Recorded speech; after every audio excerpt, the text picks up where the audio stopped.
I think, you know, I think first of all, you are at an advantage if you're a good swimmer, because it's the only part of the sport that's really technique based. You can be as fit as a fiddle and do one length and your heart rate's 180 because you're just thrashing. So I did have, I wouldn't say an advantage, but I did have that on my side.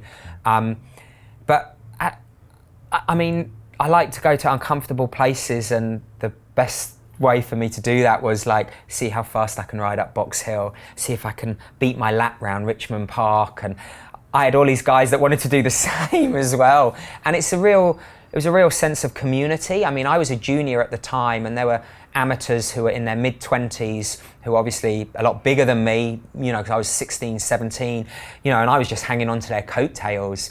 And I really like that. And, you know, you'll see when you go to Chattanooga, there are a few triathlon, you know, geekies out there, but on the whole, everyone's done the hard work. Everyone knows what everyone else is going through. There's a great amount of respect, and I think there is a passion, because to do a 70.3, look how much you're committing. You know, it's not like, oh yeah, I'll do it this weekend. You've got a coach, you're looking at your diet, you're downloading your diet. You know, it is an all-encompassing way of life to a degree. Yeah. So yeah, you don't want it to get carried away with it, with family and friends. It causes divorces, right? It does, yeah. And the problem is when you buy the bikes and all the equipment, you maybe say, yeah, the bike was only $3,000, you know, when it's really worth 10. And if anything happens and your wife sells it for what you told her you bought it for, then you're in trouble.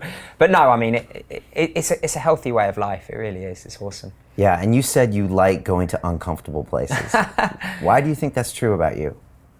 I don't know. I mean, I'm not saying you get bored or I get bored, but you know, life can be there's so much out there to do, and I just like challenges, and most of the challenges aren't easy, and I fully accept the challenge, and I think that's always been a part, you know, yeah, even when I was younger, I just like doing things, yeah, that are different. When I finished my education, when I finished school, I realized the weather's not the best to train. So a friend of mine lived in Zimbabwe, so I faxed him back in '97, and he said, yeah, come out. So I got a fax saying, yeah, come out. So I told my mum and dad I'm flying to Zimbabwe in a week, and I went there for 3 months, and I ended up staying 9 months because the weather was awesome, the training was great, and I don't know, it's